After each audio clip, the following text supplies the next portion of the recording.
Welcome brothers, I'm JK Emezi, head coach and founder of the PornReboot system. You can learn more about us by visiting elevatedrecovery.org.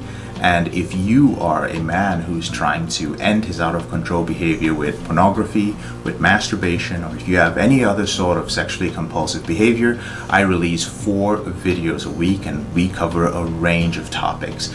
Go ahead and subscribe and make sure you click on the little bell icon so that you receive notifications each time I release a video. In the YouTube app, go to notifications and turn on subscriptions. In the settings, go to notifications and scroll to the YouTube app and allow notifications. Let's hop on to the topic of today. Now, a few days ago, I spoke about how to get rid of unwanted sexual fantasies by masturbating. And this is a strategy which should be employed by not many men, okay? It doesn't apply to many people.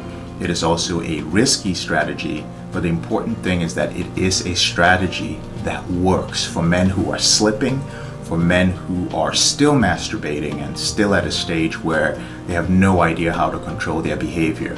But they do have some fantasies that they masturbate to that you're just like, you know what? I don't want this fantasy in my life. It doesn't make me feel good.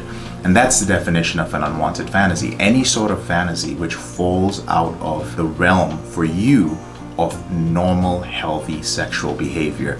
It's also any sort of fantasy that when you masturbate or you view pornography to it, or you view pornography which contains the fantasy, when you orgasm, you feel shame or you experience some sort of negative emotion. That would be considered an unwanted fantasy. So this is going to be a very, very simple video on how to do this verbally. I do want to mention one more thing. This is for unwanted fantasies, not random fantasies, not fantasies that you masturbate to all the time. Simply fantasies that you do not want to keep having and you feel that you have no control over them, right?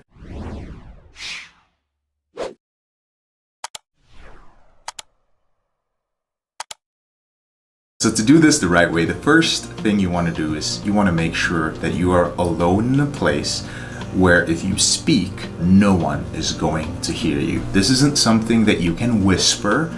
It isn't something that you can say in a low voice. You're going to have to be able to speak out loudly, right? So if you don't have the privacy at home, you're going to have to wait till you have that privacy. You're going to have to go out into an open field or out into the woods or somewhere where you can do this without anybody hearing it.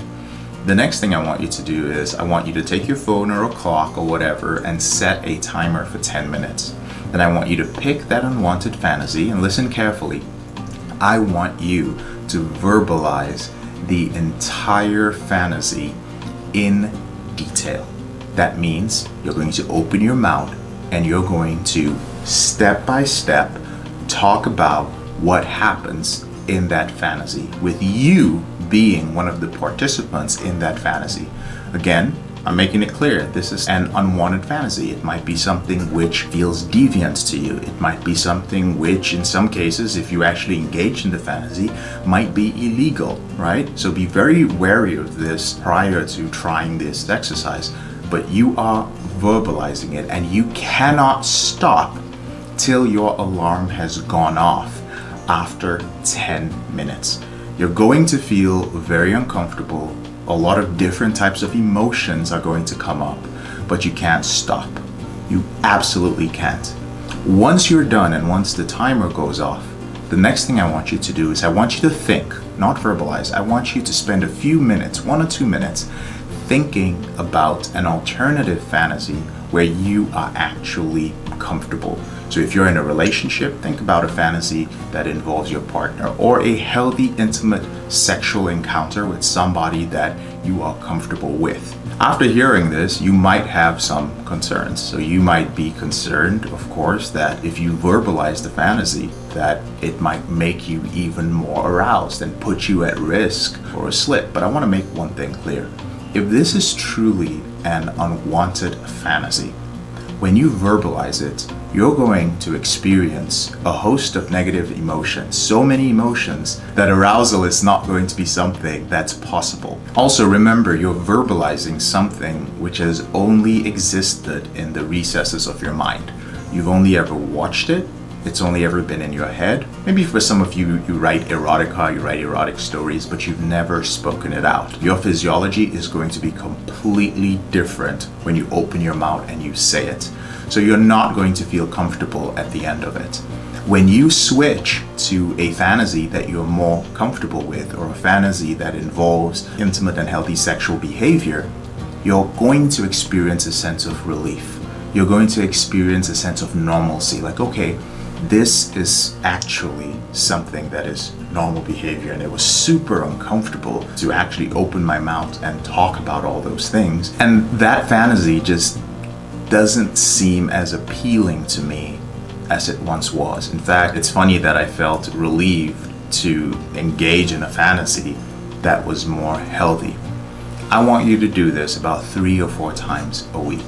The key to this is being absolutely rational and logical while you're doing this. This is not an exercise in arousal. This has nothing to do with engaging in the fantasy. For this particular exercise, you're simply verbalizing the fantasy.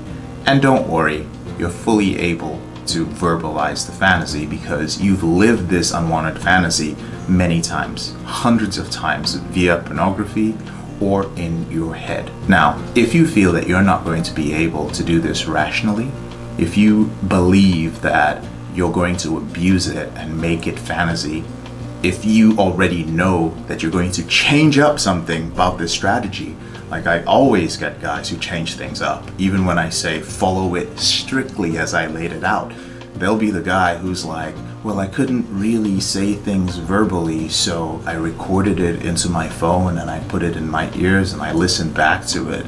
Like, that's the same thing. No, each time you do this, you have to do it verbally. You have to open up your mouth and say it, and it must be done in a rational way where you're not engaged in it emotionally, a positive emotion, and you have to end it by thinking briefly about an alternative fantasy where you would be more comfortable. Now, if you have any questions about this, if you have any concerns, I will be happy to respond to them in the comment section below. And in a couple of days, I'll be giving you an alternative way to get rid of unwanted emotions, but this time we're not going to be speaking, there's not going to be any masturbation involved, and all of this is going to be done in your head. I'm JK, your brother in this struggle. Thank you so much for taking the time to watch this video. Whenever you're ready, there are a couple of ways that I can help you end your out of control behavior with pornography, masturbation, or any sort of out of control sexual behavior. The first way is to download a free copy of my ebook. It's called 7 Secrets of Porn-Free Men, and it's the roadmap to ending your out of control behavior. In there, I outline the different steps that men, my clients specifically, who've been free of pornography for over 5, 6, 7 years, have applied to their life to stay off pornography for that long. The second way is to join our private and confidential Facebook community. So we have a private group where you can learn more about my system, where you can speak to other men about my system, where you can get more clarity on applying these coping strategies. Sometimes I can't do it all in the YouTube comments, but I can respond via video if you are in our Facebook group. And the third way is if you're at a point where you know that you need help, you need a system, you need something reliable, something predictable, something consistent, and you need the guidance of not just myself, a person who's been off this for over 9 years, but the guidance of other men who've been off pornography for a year, for 2 years. If you're like, I need to be in that community because I really need to believe that I can do this, then you might be a good fit for one of our coaching programs. We have 2 programs. The first is the implementation program, and the second is the intensive program. You'll have to get on a call with one of my team members to find out if you're a good fit for either of those programs. Now, there's a link to all of this in the description below the YouTube video. Thank you so much for watching once again, and I'll speak to you later on in the week.